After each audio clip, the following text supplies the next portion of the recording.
समर्पयामि नमस्करोमि। वक्रतुण्ड महाकाय सूर्यकोटि समप्रभा निर्विघ्नं कुरु मे देव सर्वकार्येषु सर्वदा। या कुन्देन तुषारहारधवला या शुभ्रवस्त्रावृता या वीणावरदण्डमण्डितकरा या श्वेतपद्मासना या ब्रह्माच्युतशङ्करा प्रभृतिः देवे सदा वन्दिता। सा मातु सरस्वती भगवती निःशेषजाड्यापहा शुक्लां ब्रह्मविचारसारपरमा माया जगद्व्यापिनी वीणा पुस्तकधारिणी अभयदा राज्ञान्धकारापहा हस्ते स्फाटिका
सदानंद नाम मनिये वसुदे दया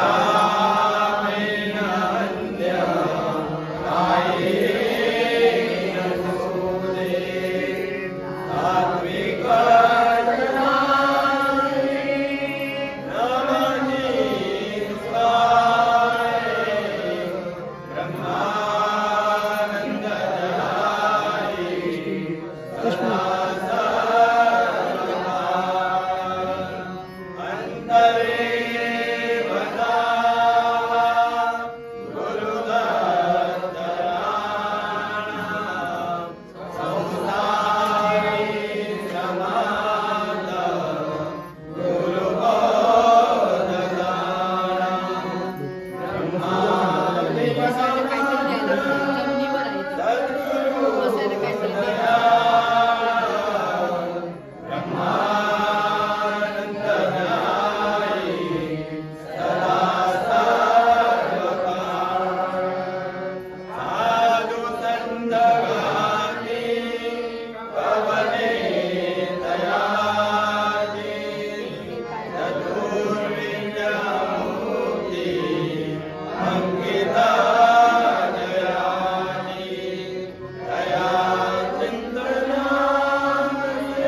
नमस्कार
श्रीपादवल्लभ श्री जय सच्चिदानंद जय सच्चिदानंद जय सच्चिदानंद जय सच्चिदानंद ओम नमो भगवते दत्तात्रेयाय स्मरणमात्र संतुष्टाय महाभय निवारणाय महाज्ञानप्रदाय चिदानन्दात्मने भावोन्मत्तपिशाचवेशाय महायोगिने अवधूताय अनसूयानन्दवर्धनाय अग्निपुत्राय ॐ भगवन्तविमोचनाय आमसाध्यसाधनाय ह्रीं सर्वविभूतिहाय प्रभोसदाचारवर्षणाय ऐं वाक्प्रदाय ह्रीं जगत्त्रयविशीलनाय सौः सर्वमनाशोभनाय श्रीं महासम्पत्प्रदाय नमो भूमण्डलाधिपत्यप्रदाय चिरञ्जीविने वषट् वशीकुरु वशीकुरु वौषट् आकर्षय आकर्षय भूमिर्वेशय विवेशय फट् उच्चाटय उच्चाटय तः तः स्तम्भय स्तम्भय ह्रीं ह्रीं मारय मारय नमः सम्बन्धय सम्बन्धय स्वाहा पोषय पोषय परमन्त्र परयन्त्र परतन्त्राणि चिन्ति चिन्ति ग्रहाणि निवारय निवारय व्याधीन विनाशय विनाशय दुःखं हर हर दारिद्र्यं विधावय विधावय देहं पोषय पोषय चित्तं पोषय पोषय सर्वमन्त्रस्वरूपाय सर्वयन्त्रस्वरूपाय सर्वतन्त्रस्वरूपाय सर्वपल्लवस्वरूपाय ॐ नमो महासिद्धाय स्वाहा अवधूतचिन्तन श्रीदेवदत्त अवधूतचिन्तन श्रीदेवदत्त अवधूतचिन्तन श्रीदेवदत्त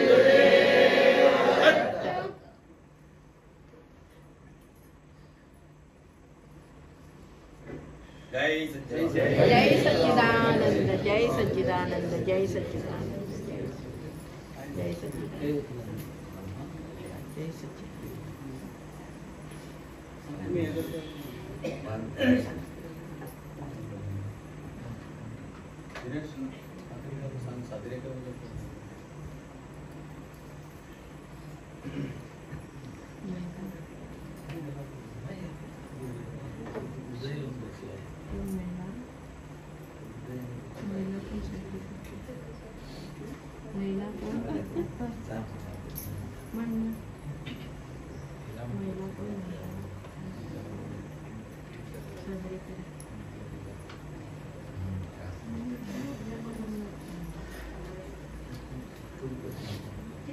श्रीपादवल्लभ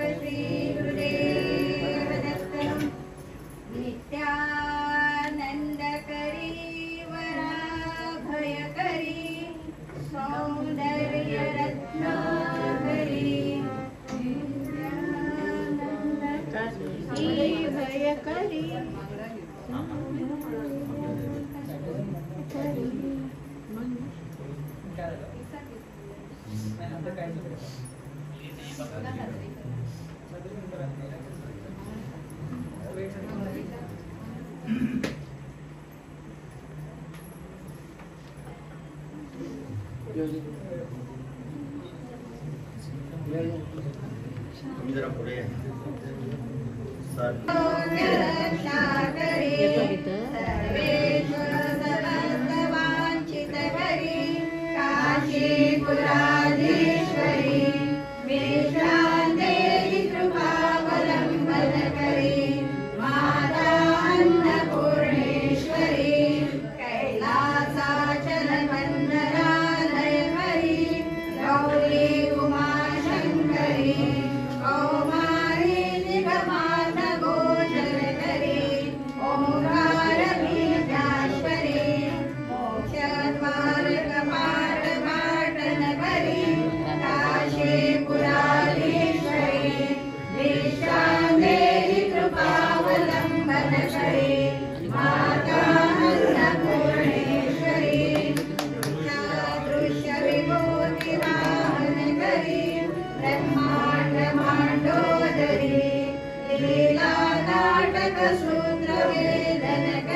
नाईक काकांच्या आग्रहास्तव मी इकडे आलेली आहे. ते मला म्हणाले होते की काहीतरी सादरीकरण किंवा काहीतरी सांगा. तुमचा वेळ फक्त 5 मिनिटं घेते, म्हणजे मला 5 मिनिटं दिलेली आहे म्हणून सांगते. एक छोटीशी गोष्ट सांगते त्या निमित्ताने. तर एक म्हणजे आता आम्ही महिलांना साधारण आजी, नातवंड, मुलं ह्यांच्याशी जास्त संपर्क असतो. तर अशाच एका आजीबाईची आणि नातवाची एक छोटीशी गोष्ट सांगते. नात आणि आजीबाई. तर ती नात जी असते ती काहीतरी सुट्टीच्या निमित्ताने, मी थोडक्यात सांगते आता. तर ती सुट्टीच्या निमित्ताने एक 4-5 दिवस फिरायला गेलेली असते आणि आजी घरातच असते. आणि जेव्हा ती 4-5 दिवस लग्नाहून परत येते तेव्हा दारातच आजी तिच्या स्वागताला असते. आणि बघितलं तर आजीचा चेहरा अगदी बारीक झालेला असतो. तिला वाटतं काय झालं, कोण आहे आजी आमची नेहमी स्वागत करते, आले आले आम्हाला आणखी काय करून काय नको असं करते. आणि आज तरी म्हणे त्या कर्नाटकातली पद्धत ना आजीला अव्वा म्हणायची, तरी ती नात ती म्हणते अगं अव्वा काय झालं, बरं नाही का तुला, सगळं ठीक आहे ना. तरी ती हो ठीक आहे म्हणून आत निघून जाते. तुमच्या लक्षात येतं काय झालं कोणाच ठाऊक. परत मग ते असं दिवसभर वेळ जातो, मग ही नात जाते रात्री उन्हाळ्यात गच्चीवर झोपायला. आणि गच्चीवर झोपल्यावर त्या आजीबाई येतात आणि त्या नातीजवळ बसतात. हिला जरा राग येते, म्हणते काय झालं ग आजी, का कशाला आलीस तू? नाही ग असं नाही, मी लहान होते ना, मला खूप शिकायची इच्छा होती, पण आमच्या वेळेला काय मुलींनी शिकायचं ही पद्धतच नव्हती, त्यामुळे आमचं आपले 10-12 वर्षाची झाली की लग्न करून टाकलं, त्यामुळे शिक्षण कुठलं काय, आज तुम्ही कशा शिकलात छान असं तसं. पण मी आता एक ठरवलंय. मग ही नात काय म्हणते, तू काय आजी, तू मला काय सगळं सांगते, माझी काही मदत हवी आहे का तुला? तेव्हा ती आजीबाई म्हणतात की हो, मला फक्त तुझीच मदत हवी आहे. तर आता हिला एवढ्याशा नातीची काय मदत मिळणार, पण तरी ती विचारते काय पाहिजे आजी तुला? तेव्हा आजी एक ठाम निश्चयाने सांगते की मी एक निश्चय केलाय. काय तर मी उद्यापासून बाराखडी शिकणार, कारण तिला अक्षर ओळख पण नसते. कारण कशासाठी तर एक ते साप्ताहिक येत असतं आणि त्या साप्ताहिकामध्ये काशी यात्रे म्हणून एक कादंबरीचा एक भाग प्रसिद्ध होत असतो. ही गोष्ट आहे साधारण 70-80 वर्षापूर्वीची. त्यामुळे तो साप्ताहिकामध्ये एका खेड्यामध्ये ते साप्ताहिक 8 दिवसांनी येणार, त्याच्यात ती छोटीशी गोष्ट एक भाग येणार. मग पुढचा भाग काय आहे, आजीला तर वाचता येत नाही, ती चित्र वगैरे छापून आलेली असतात आणि तिला वाटत असतं. तर ही नात आपली वाचून दाखवते आजीला, अगदी साभिनय असं झालं तसं झालं असं सांगून वाचून दाखवते. त्यामुळे आजीला आता पुढचा बुधवार कधी येतो आणि तो भाग मी कधी वाचते असं होतं. पण त्यामध्ये ही नात कधीतरी गावाला जाते आणि मग तिचा तो भाग ऐकायचा राहतो. तर तिला इतकं जीव वर खाली होत असतो आणि मग तिला वाटतं अरे आपण एवढं सगळं करतो पण आपल्याला साधं लिहिता वाचता येत नाही. म्हणून मग ती नातीला सांगते की मी निश्चय केलाय, उद्यापासून मी बाराखडी शिकणार. तेव्हा नात म्हणजे अगो काय सांगतेस काय, या वयात आणि तू शिकणार पाटी पेन्सिल घेऊन? हो, त्याला काय झालं, मी शिकणार, फक्त तू माझा गुरु व्हायचं एवढीच माझी अट आहे, तू मला शिकवायचं, कारण मला आता कोण शिकवणार. म्हणून मग शेवटी नात म्हणते जाऊ दे, काय हे किती दिवस शिकणारे बघूयात तरी. म्हणून मग दुसऱ्या दिवशीपासून शिकवणी सुरू होते, पाटी पेन्सिल अंकल्पी, आणि मग ती आजीला शिकवायला लागते. आणि आजीचे म्हणजे नातीला सुद्धा आश्चर्य वाटतं की इतक्या जोरात म्हणजे इतक्या तन्मयतेने ती आजी शिकते आणि एक साधारण म्हणजे रोज ती पाठ करते, लिहून दिलेलं शिकते, गिरवत बसते, सगळी घरातली कामं आवरून ह्या गोष्टी करते. आणि मग नातीलाही आश्चर्य वाटतं, जशी शिकते तशी ही शिकवत राहते. आणि मग एक 2-3 महिने असे जातात की तिला त्या शिक्षणामधनं तिला पूर्णपणे कानडी लिहिता वाचता यायला लागतं. मग तिला इतका आनंद होतो. आणि मग अशामध्ये एक दिवस दसरा उजाडतो आणि दसऱ्याच्या दिवशी सकाळी आजी काय करते, एक देवाकडे एक चौरंग मांडते, त्याच्यावरती रांगोळी काढते, एक छानसा गजरा आणते, त्यानंतर त्या नातीला फ्रॉकचं कापड आणते आणि नातीला त्या चौरंगावर बसवून तिला गजरा, फुलं, त्यानंतर कापड असं सगळं देते. त्यामुळे नातीला वाटतं ठीक आहे, आज काय दसरा आहे म्हणून दिलं असेल. तर क्षणभरामध्ये ती आजी त्या नातीच्या पाया पडते, खाली बसून नमस्कार करते. तेव्हा त्या नातीला वाटतं अरे आजी तू काय करतेस? तर ती म्हणते तसं नाही, आज तू माझी नात नाहीस तर तू माझी गुरु आहेस आणि तू मला शिकवलं म्हणून मी आज लिहायला वाचायला शिकले. आणि तोपर्यंत ती कादंबरी प्रसिद्ध झालेली असते आणि ही नात ते पुस्तक घेऊन तिला देते. तेव्हा ते पुस्तक बघून ती वाचते, काशी यात्रे, लेखक अमुक अमुक कुलकर्णी, त्यानंतर त्याच्या साप्ताहिकामध्ये आलेलं, आणि ते पुस्तक नात आजीला भेट देते. तेव्हा याच्यावरून आपल्याला एक लक्षात येतं, मी थोडक्यात अगदी सांगितलं कशासाठी, तर शिक्षणाला वयाची अट नसते, माणूस कधीही केव्हाही शिकू शकतो. तर मी आज ही गोष्ट सांगण्याचं कारण काय, तर आपण सगळेजण स्वामींच्या कृपेने आपण सगळे तुळशीचं लग्न लावणे किंवा आपल्या आध्यात्मिक गोष्टी किंवा या सगळ्या गोष्टी ज्या आपण शिकतोय, तर त्या शिकणं हे आज आपल्या हिंदू धर्माच्या आणि संस्कृतीच्या रक्षणासाठी अतिशय गरजेचे आहे. ते स्वामीजी तुम्हाला शिकवतात आणि तो असा तुम्ही सगळेजण पुढे घेऊन चाललाय, त्याचा आनंद आहे. म्हणूनच मी त्या निमित्ताने आज ही छोटीशी गोष्ट आपल्याला सांगितली.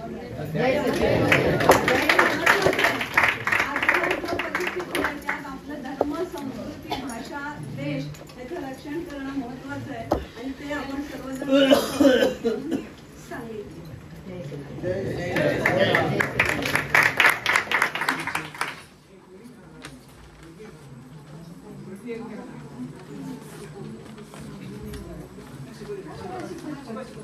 Thank you.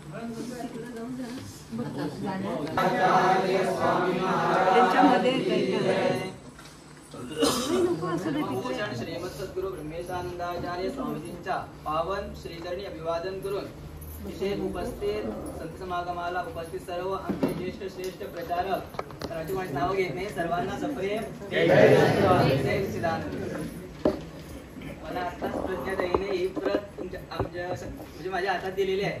त्यांच्या घरी धर्मशिक्षक जे आहे ते आमचे अंकिता दिवकर आहे. म्हणजे आता जस्ट दिले आहे आणि आता शिकवा म्हटलेले आहे. सो आता आम्ही जे आम्हाला एक गुरुमाऊलींच्या आशीर्वादाने आता तुम्ही कथा ऐकली. काय कथा म्हणजे आता एक गोष्ट सांगितली मला आईने एक गोष्ट सांगितली. कोणाला सांगितली? आजीची आणि नातीची. त्याने एक शब्द वापरला की पूर्वीच्या काळी महिलांना म्हणजे शिक्षणाला तेवढं देत नव्हतं. पण आता आम्हाला काय झालं आहे गुरुमाऊलींच्या आशीर्वादाने सर्वांसाठी जी विद्या आहे जे आम्हाला शास्त्र जे आमच्या शास्त्रात सांगितलेलं आहे ती विद्या आहे स्तोत्र आहे सर्व आम्हाला गुरुमौलींच्या आशीर्वादाने आम्हाला सर्वांना हे आम्हाला आता प्राप्त झालेलं आहे. आणि सर्वांना हे काय सर्वांना आता चांगल्या प्रकारे वाचता लिहिता बोलता चांगल्या सर्वांना येतं. हो की नाही? हो ना? हा. सो इकडे आम्ही आता गुरु अष्टक जे आहे ते आम्ही इकडे शिकणार आहोत. आणि सर्वांना माहितच आहे आजचा जो महिना आहे तो कसला महिना आहे? मार्गशीर्ष. आणि भगवद्गीतेत काय भगवान श्रीकृष्ण काय सांगतात? मासानाम मार्गशीर्षोहम ऋतूनाम कुसुमाकरः. म्हणजे काय मासामध्ये श्रेष्ठ मास कोणता आहे? आणि तो कोण आहे? तो मी. माझं ते मासाचं स्वरूप कोणाचं आहे? माझंच आहे असे कोण सांगतात? भगवान श्रीकृष्ण. आणि हा महिना पवित्र कशाला म्हणतात? याला अग्रहायण असं पण म्हणतात. म्हणजे अग्र महिना.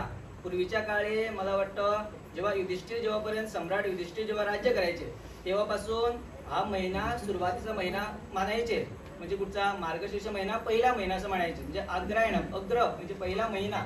पण नंतर सम्राट म्हणजे सत्ययुगात म्हणा द्वापार युगात त्रेतायुगात हे काय आहे आमचं मार्गशीर्ष महिना आहे तो पहिला महिना असं म्हणून हे करायचे.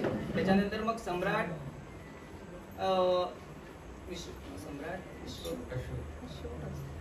अजून एक सम्राट होते त्यांनी मग काय केलं सर्वांना बसवून मग काय केलं आमच्या चैत्र महिन्यापासून काय केलं आहे चैत्र महिन्यापासून आमची सुरुवात केलेली आहे. सो आम्ही आता काय करायचं आहे या पवित्र महिन्यामध्ये आम्हाला एक गुरु अष्टक आम्हाला शिकायचं आहे. गुरु अष्टक आता आम्ही शिकवायला सुरुवात करतो. सर्वांनी मोठ्याने म्हणायचं आहे आणि मी जसं म्हणेल त्याप्रमाणे सर्वांनी म्हणायचं आहे. श्रीपाद वल्लभ श्री गुरुदेव मी एकदा म्हणेल तुम्ही मग माझ्या पाठोपाठ एकदा म्हणायचं आहे आणि मी जसं म्हणेल त्याप्रमाणे सर्वांनी मोठ्याने म्हणायचं आहे. शरीरं स्वरूपं म्हणा तथा वा कलतरं यशश्चारुचितरं धनं मेरुतुल्यं मनश्चेन्न लग्नं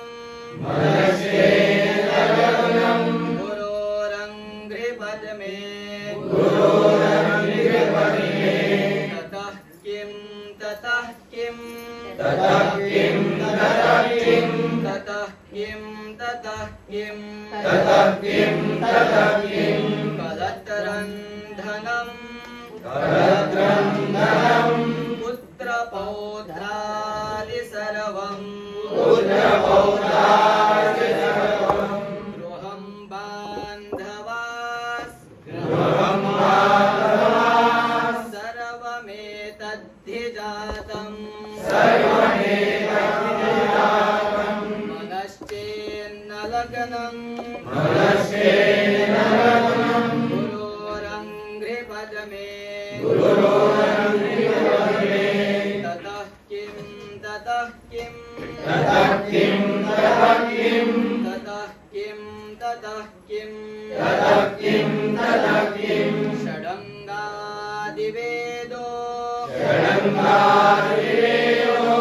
मुखे शास्त्रविद्या कवित्वादिगद्यं सुपद्यं करोति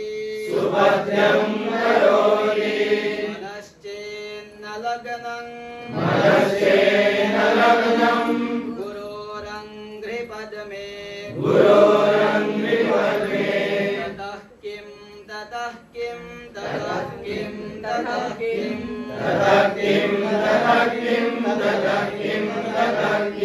विदेशेषु मान्य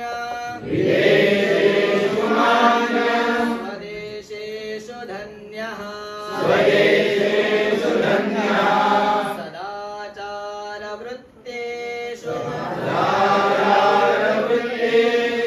मत्तो न चान्यः मनश्चेन्न लग्नं गुरोरङ्घ्रिपदमे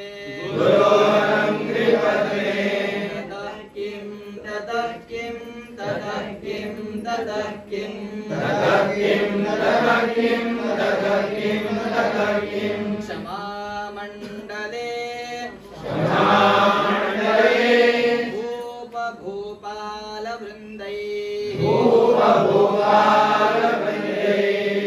सदा सेवितं यस्य पादारविन्दम् मनश्चेन्न लग्नं गुरोरङ्घ्रिपद्मे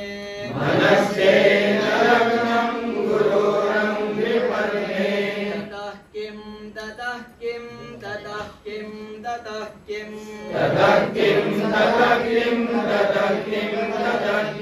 यशो मे गतम् इक्षुदानप्रतापा जगद्वस्तु सर्वं करेयत्प्रसादात् मनश्चेन्न लग्नं गुरोरङ्घ्रिपद्मे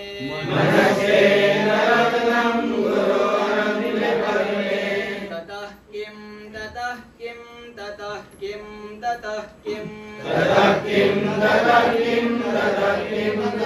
किं न भोगे न योगे न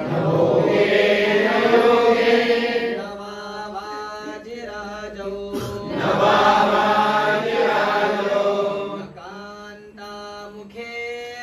कान्तामुखे नैव वित्तेषु चित्तम् तू म्हणा बघू पुढे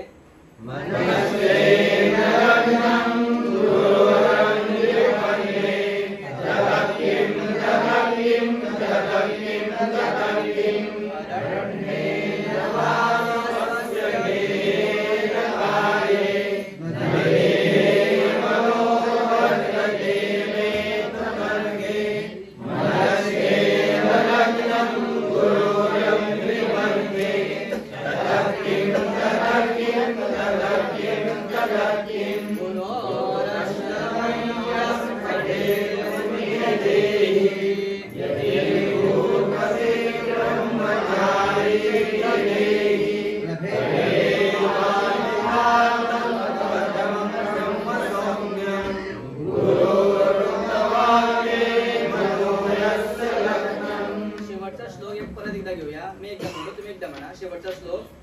गुरोरष्टकय्यः पठेत् पुण्यदेहि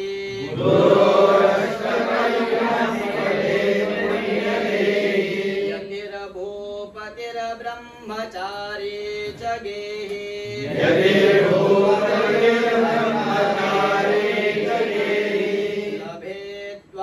लभेत्वाच्छितार्थं पदं ब्रह्म सौज्ञम्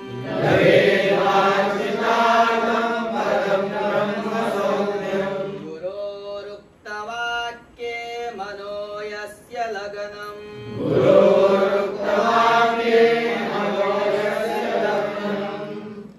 हे स्तोत्र कोणाचं आहे? स्तोत्र कोणाचं? गुरु अष्ट म्हणजे स्तोत्र कोणाचं? गुरूंचं स्तोत्र. असे गुरूंची स्तोत्र काय आहे? खूप आहे. हे फक्त एक स्तोत्र झालं. मला वाटतं सगळ्यांना पाठ आहे, पण जे कोण नवीन असेल त्यांच्यासाठी वर्गामध्ये घेतलेलं आहे. हे स्तोत्र सर्वांनी पाठ करायचं. आणि नित्य आम्ही संध्याकाळी प्रार्थना घेतो किंवा सकाळची आम्ही पूजा करतो, त्यावेळेस हे स्तोत्र आहे ते काय करायचं? म्हणायचं. स्तोत्र म्हणून आम्ही सद्गुरूंना काय पुष्प अर्पण करायची. मग संध्याकाळच्या वेळेस कातर वेळेस काय करायचं, स्तोत्र पठण करायला पाहिजे. संध्याकाळच्या वेळेस काय करायचं, स्तोत्र कशाला पठण करायला पाहिजे, संध्याकाळच्या वेळेस म्हणे आसुरी शक्ती जरा संचय जरा जास्त होत असतो. सो त्याच्यासाठी काय आमच्या ऋषीमुनीने काय सांगितलेलं आहे, संध्याकाळच्या वेळेस स्तोत्र, आम्हाला जी स्तोत्र येतात, गणपती म्हणा, नवग्रह म्हणा, रामरक्षा म्हणा, शिवकवच म्हणा, जी आम्हाला स्तोत्र येतात ते संध्याकाळच्या वेळेस प्रार्थनेच्या वेळेस काय म्हटले त्याचा पाठ केला पाहिजे. कारण हे जे काय आसुरी शक्ती का असेल ती काय आमच्या घरापासून लांब होते, म्हणून हे स्तोत्रांचं नित्य नियमित त्याचा पाठ केला पाहिजे. सर्वांना सप्रेम जय सच्चिदानंद. जय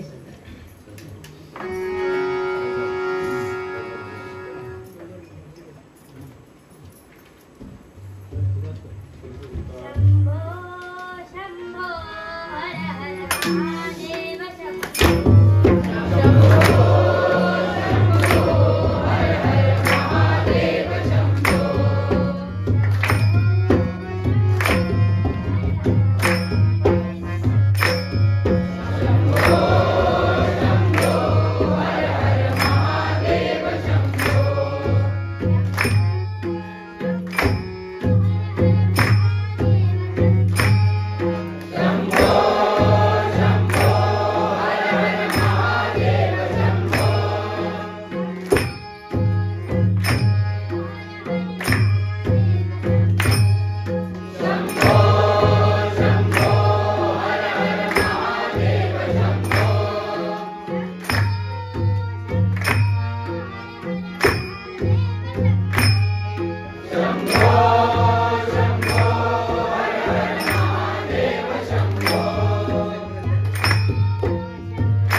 आसनाचा मान राखून सुरुवात तरी करावी.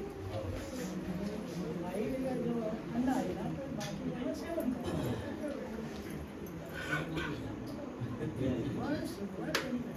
सुरुवात तरी करावी. आसनाचा मान महाईश समारंभा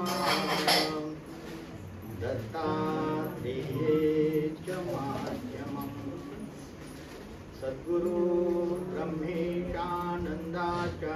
पर्यंतां वंदे सद्गुरु परंपरा वंदे सद्गुरु परंपरा वंदे सद्गुरु परंपरा.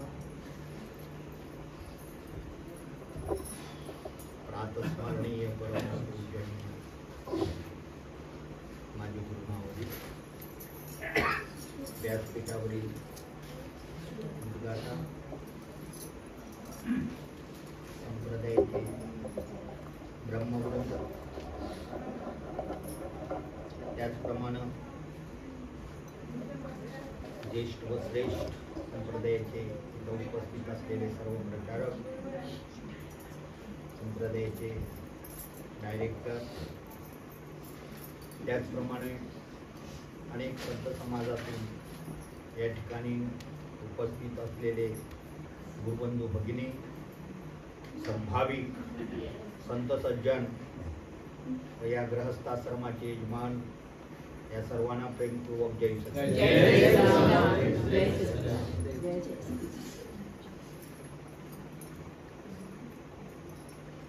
गुरु साक्षात परब्रह्म तस्मै श्री गुरवे नमः. श्रुती माऊलीनं श्री गुरुचं जे गुणगान गायलेलं आहे त्याच्यात नेहमी नित्य ही जी ओवी आहे ती आमच्या मुखामध्ये असते आणि अशा या पवित्र ठिकाणी आज वैदिक सनातन धर्माचं चांगल्या रीतीनं आम्हाला दर्शन घडतं आहे. कारण सकाळपासून पहाटेपासून या ठिकाणी प्रातस्मरणानं जी सुरुवात केली, ज्या नित्य वैदिक सनातन धर्मामध्ये सांगितलेल्या सर्व गोष्टी धार्मिक ह्या गृहस्थाश्रमामध्ये आचरणात आणल्या गेल्या जातात, ते यथासांग ह्या ठिकाणी चांगल्या सुसंपन्न होत आहेत हे बघून मला आनंद वाटतो. सकाळच्या सत्रात माऊलीची पाद्यपूजा केली आणि आता ह्या संध्याकाळच्या सत्रामध्ये संत समागम चालू आहे. आनंदाची गोष्ट, वैदिक सनातन धर्मामध्ये आपल्या गृहस्थाश्रमाची सर्व दारं खुली करून संतांना निमंत्रण करून ज्या ठिकाणी गुणगान गायले जाते भगवंताचं, तेथे निश्चितच कुणाचं अधिष्ठान असणार, सद्गुरूंचं, भगवंताचं. आणि अशा या अधिष्ठानाखाली हा कार्यक्रम सुसंपन्न होतो आहे. आणि या संप्रदायाचे खरोखर या संत समागमाचे यजमान सुद्धा आहेत ते भगवान कोण आहे सांगा? नारायण. बरोबर ना? ज्यांच्या पायाची जी लक्ष्मी काय करत असते? सेवा करत असते. आणि बाकीचे आम्ही सगळे लोक जे आहेत ते लक्ष्मीची उपासना करण्याकरता बाजारमध्ये काय करतो आहोत सांगा? जातो आहे, भक्त आहेत, परंतु ती नारायणाची लक्ष्मी काही केल्यानंतर त्या नारायणाचे पाय सोडून दुसऱ्याकडे जाऊ शकेल का? आणि त्याच्यासाठी जो जाणता आहे, चांगला आहे, विचारवंत आहे, तो नारायणालाच आपल्या घरी काय करतो सांगा? पूजतो. प्रचितीचं बोलणं आहे.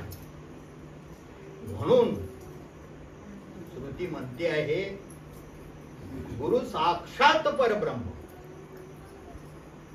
आता परब्रह्म परब्रह्म परब्रह्म प्रत्येकाच्या मुखात हा शब्द आम्ही उच्चारतो की नाही? प्रत्येकाच्या मुखामध्ये आहे.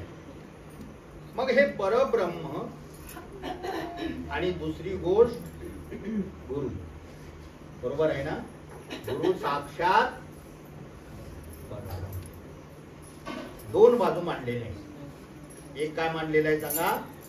परब्रह्म मांडलेला आहे आणि दुसरी बाजू काय विलक्षण ही मांडणी आहे त्यांची. आणि आम्ही लोक ह्या ठिकाणी जे भजतो आहोत वैदिक सनातन धर्मामध्ये, काही लोक कुणाला भजतात? परब्रह्म. परब्रह्म म्हणजे काय? परब्रह्म म्हणजे काय? परब्रह्म म्हणजे काय? ज्याने जाणलं त्याला माहित आहे. सर्वसाधारण परब्रह्म म्हटल्यानंतर भगवन कधीही विसरायचं नाही. परब्रह्म म्हणजे भगवन. आणि दुसरी बाजू आहे ती कुठली सांगा? गुरु. दोन बाजू झाल्या की नाही उभ्या? मग काही लोक कोणाला भजतात? भगवंताला भजतात. आणि काही लोक कोणाला भजतात? गुरुला भजतात. उपासना पद्धत आहे. समाजात दोन्ही प्रवाह आहेत. त्यापैकी मला वाटतं या गृहस्थाश्रमामध्ये सगळे जे या ठिकाणी उपस्थित आहेत ते कुणाची उपासना करणारे आहेत? गुरुभक्त. बरोबर ना? आता मला वेळ किती आहे? तेवढ्यात मला काय करायचं आहे सांगा? माझं शिजवायचं आहे. मग हे परब्रह्म जे आहे आणि गुरुलाही भजणार आहेत आणि देवालाही भजणार आहेत. जैसा जसा भाव तैसी त्याची गती. जे गुरुला भजणार आहे ते गुरुरूप होतात आणि जे भगवंताला भजणारे आहेत ते भगवंतमय होतात. मग असं जर रहस्य आहे तर मग परब्रह्माचा जर विचार केला तर परब्रह्म जे आहे शब्द प्रयोग करतो. खरा आणि खोटं किती बोटाचं अंतर आहे? किती आहे? 4 बोटाचं. परब्रह्म डोळ्यांनी बघितलं का? बघितलं परब्रह्म? एक प्रश्न झाला. बरं, डोळे असून तर ते परब्रह्म दिसत नाही तर आहे कुठं? तर परब्रह्म म्हणजे भगवंत. तो सगळ्या ठिकाणी समानत्वानं व्यापक आहे. एकाच वेळी तो नसताना जागा नाही आहे. तो आमच्या आत पण आहे. आणि मान्य आहे तुम्हाला? अमान्य नाही. भगवंत जो आहे तो आमच्या आत पण आहे आणि बाहेर पण आहे.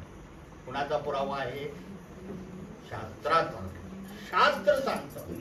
मग आत पण आहे आणि बाहेर पण आहे तर दिसत का नाही? का दिसत नाही? सर्वसाधारण लोक देवाला मानणारे आहेत. ते मूर्ती रूपाने त्याला मानतात. वैदिक सनातन धर्माची ही परंपरा ते सांभाळतात. एवढंच काय, शास्त्रामध्ये पूजेची 8 स्थानं सांगितलेली आहेत. 8 स्थानं. किती आहेत स्थानं? 8. त्यापैकी मूर्ती पूजा हे पहिलं स्थान आहे पूजेचं. अजून किती उरली? 7. मी नाही सांगणार की आता, का मला वेळ दिलाय. त्या वेळेमध्ये मला आठवायचं आहे. 8 स्थान आहे.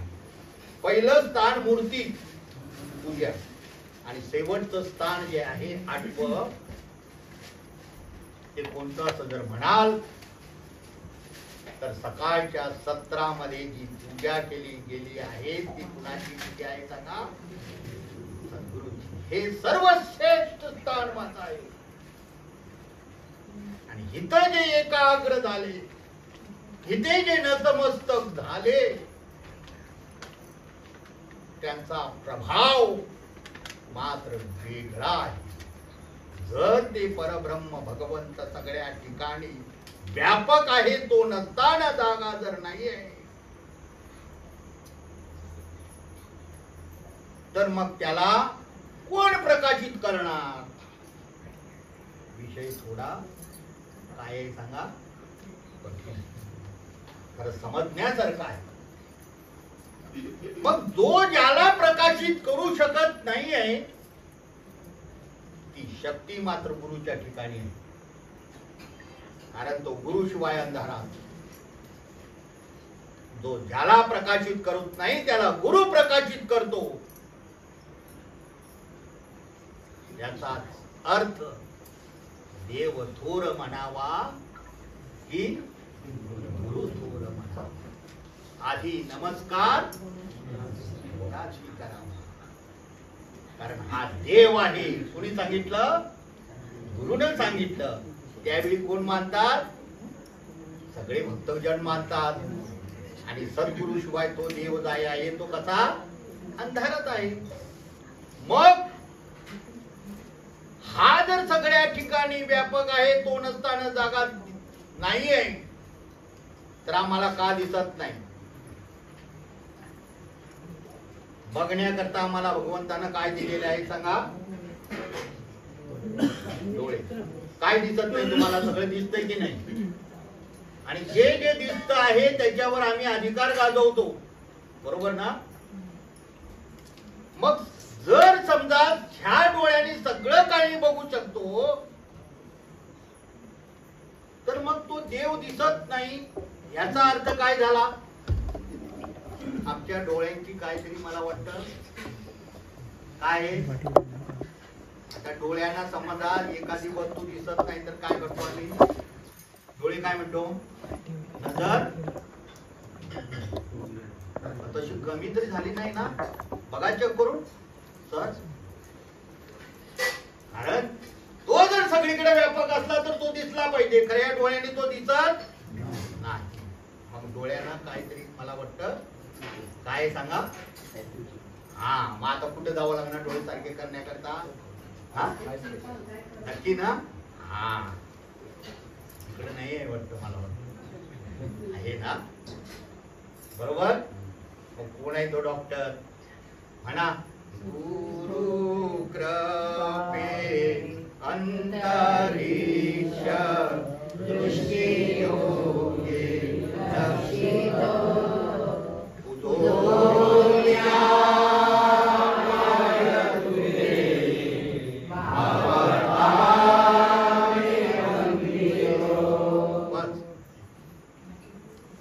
डॉक्टर आहे. कुणाचा सांगा? डोळ्यांचा. मग तिथं गेल्यानंतर त्या डॉक्टराकडे सगळे इन्स्ट्रुमेंट असतात आणि ते तुम्हाला काय करतात सांगा? लावतात आणि पुढे दृष्टी ठेवतात. आता कसं दिसतं?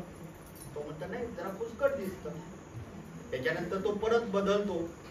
आता कसं दिसतं? नाही, जरा वेगळं काही दिसतंय. नंतर तो जाणतो ह्याला अमुकच पाहिजे आणि त्याच ह्याचा ग्लास ज्यावेळी घातला तर आता म्हणतो तो कसं दिसतंय?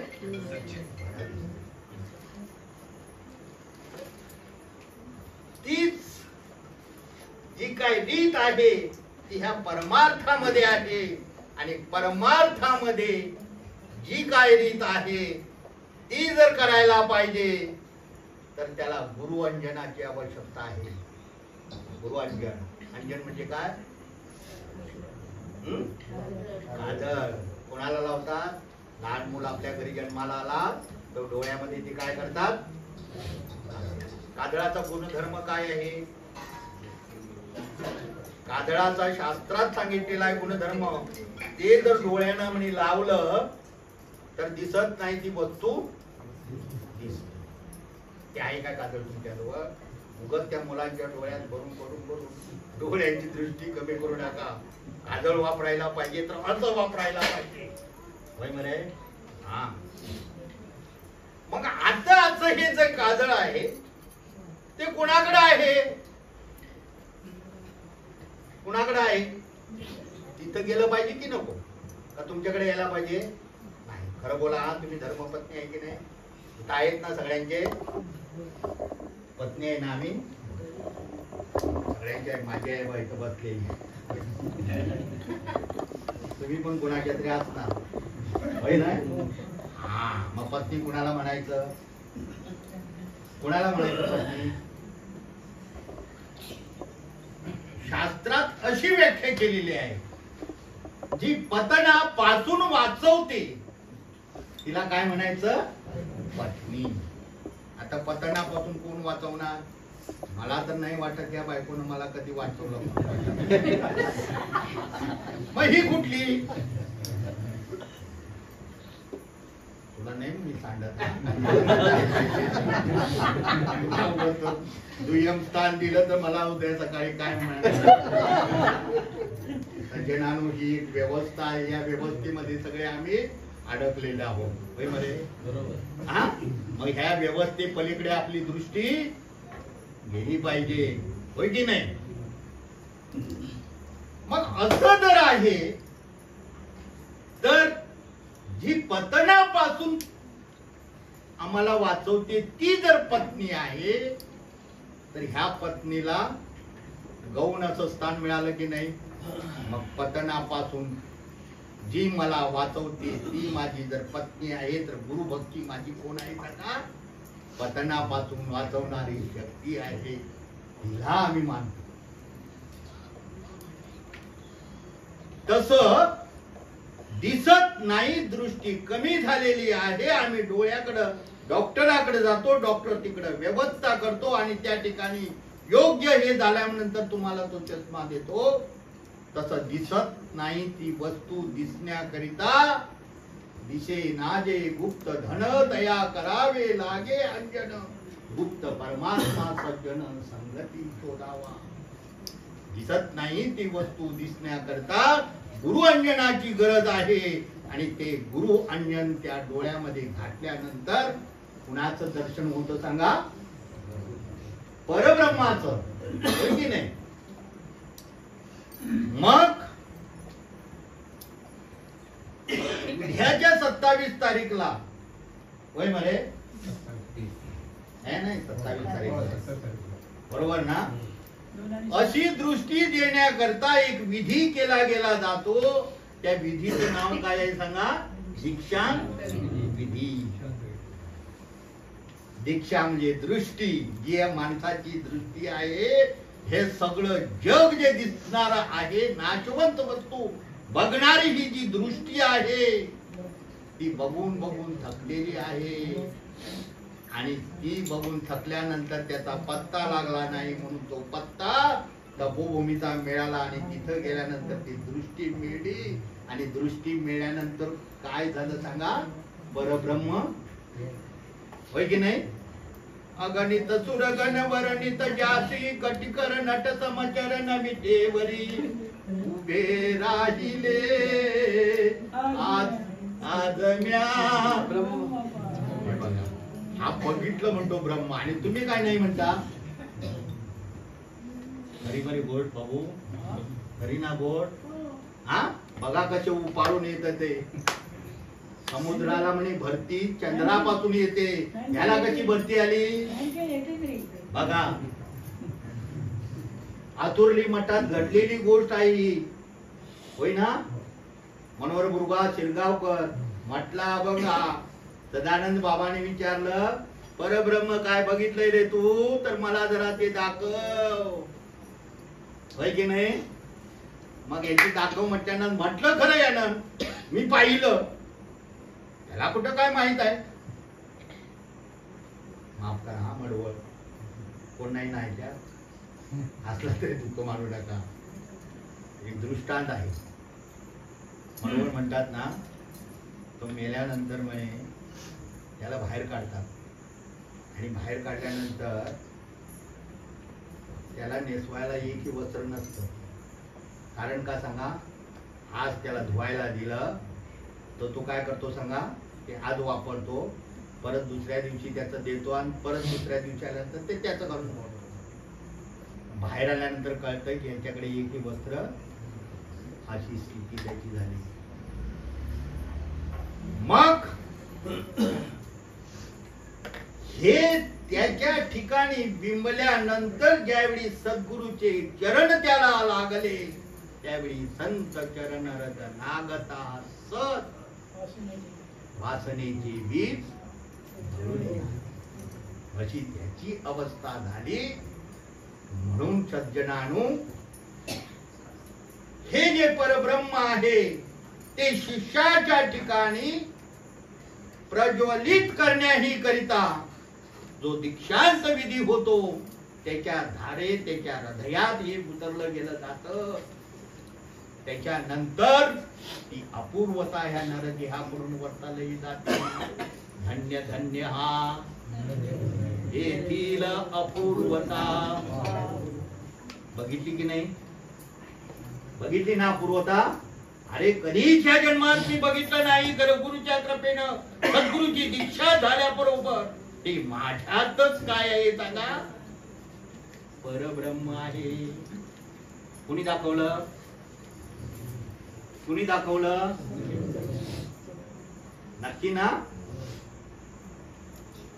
आणि परब्रह्म म्हणतात ते निगुण निराकार निरामय. आकार धारण करणं हा त्याचा स्वभाव नाहीये. परंतु भक्त त्याची चांगल्या रीतीने गुणगान गातात आणि गुणगान गायल्यानंतर त्या देवालाच लाज वाटते. परब्रह्माला, अरे जो माझी भक्ती करतो त्याची सोय मी काही करू शकत नाही. मग मला हे स्वरूप कशाला पाहिजे? रूप म्हटलं नाही, मी काय वापरला? स्वरूप म्हणजे काय माहित आहे? विषय लक्षात आलं ना? मग त्या स्वरूपाला वाटलं अरे माझ्या भक्ताची व्यवस्था झाली पाहिजे. मला भजतो आहे तो, खरं माझ्या राम रूपाला काही तो ओळखत नाही. म्हणून तो स्वइच्छेनं भक्ताच्या कल्याणाकरता साक्षात, साक्षात म्हणजे साक्षात म्हणजे गुरु साक्षात, साक्षात म्हणजे परब्रह्माचा साक्षात आकार. म्हणजे कोण सांगा? थोडं तरी आतमध्ये शिरलं. साक्षात्कार मला भगवंताचा झाला. साक्षात अधिक आकार. साक्षात हे परब्रह्म आणि त्याचा आकार कोण? सद्गुरु. लक्षात आलं ना? ते रूप त्यानं कशाला धारण केलं? भक्ताच्या भावार्थाच्या साठी त्या भगवंतानं चांगल्या रीतीनं जे आकारी रूप धारण केलं त्याला आम्ही काय म्हणतो सांगा? सद्गुरु. मग त्यानं जर हा आकार धारण केलेला आहे तर मग तो आकार कसा आहे? दंडक मंडलू रुद्राक्ष भूषणम भस्मलेपन कौपीन धारणम माया मूळ पूर्ण छेदकम सच्चिदानंद आनंद ज्ञानोत्पत्ती कारण. कसा आकार धारण केला? त्याच्या हातामध्ये काय आहे? बघितला तुम्ही का नाही? दंड आहे की नाही? कमंडलू आहे. आणि काय आहे?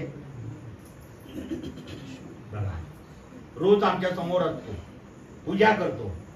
आणि काय आहे त्याच्याजवळ?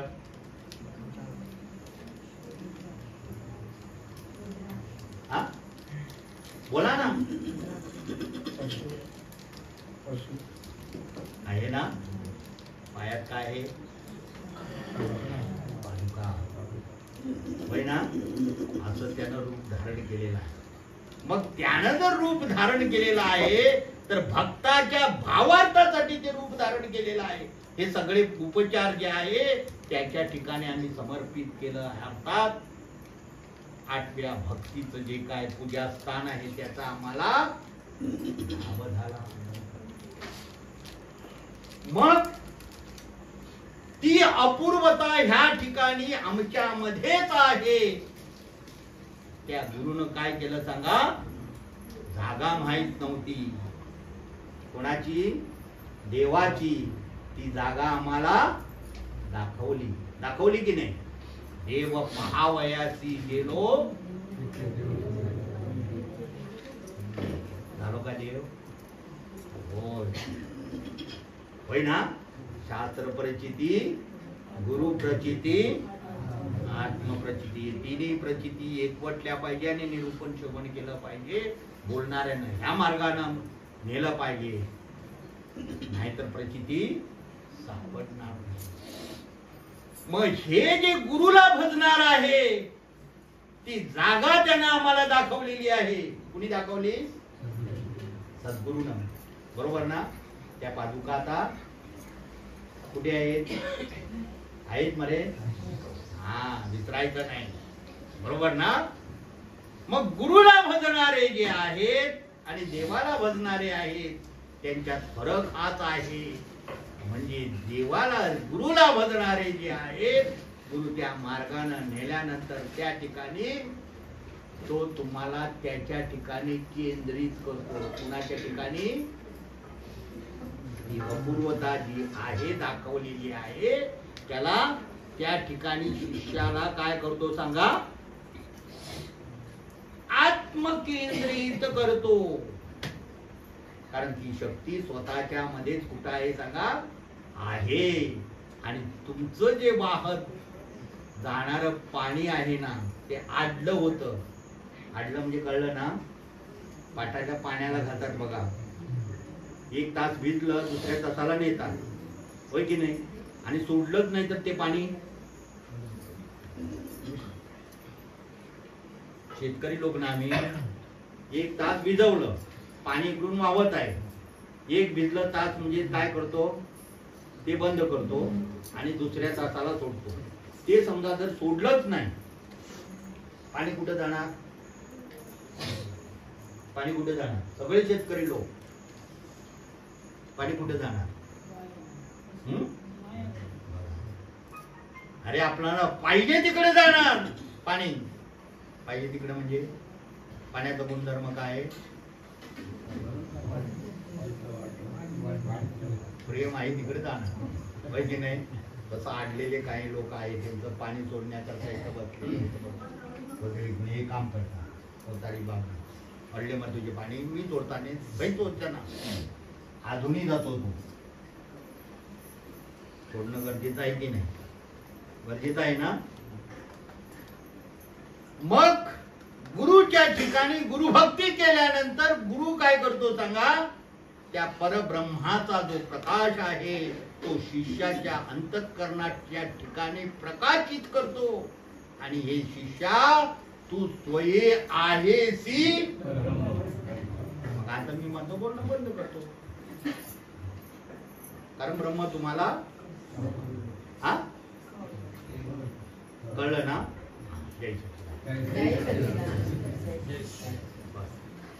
कळलं म्हणजे पुढे बोलायचं नाही. श्रीमद सद्गुरु स्वामी महाराज की जय. श्रीमद सद्गुरु ब्रह्मेशानंदाचार्य स्वामी महाराज की जय. ओम सदोमा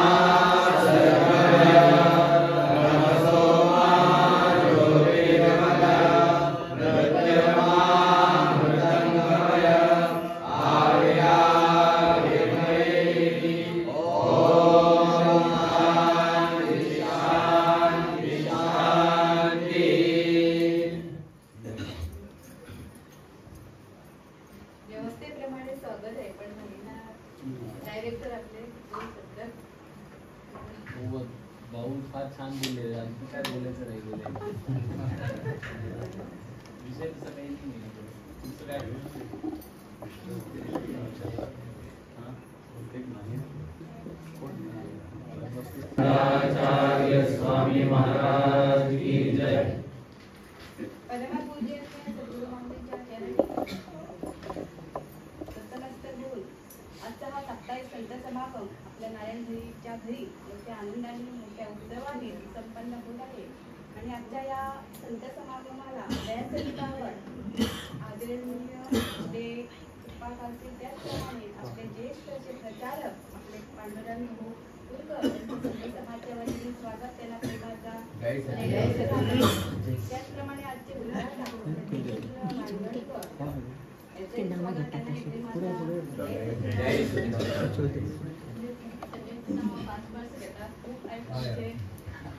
आणि आपल्या आजच्या यजमानांना हे विनंती आहे की त्यांचं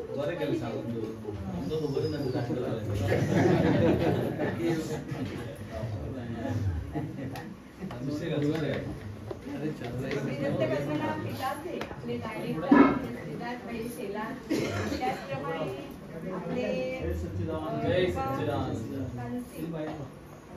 आपले नारायण भाऊ नाईक यांचं सुद्धा यजमान आहे, पण तरी सुद्धा त्यांचं स्वागत.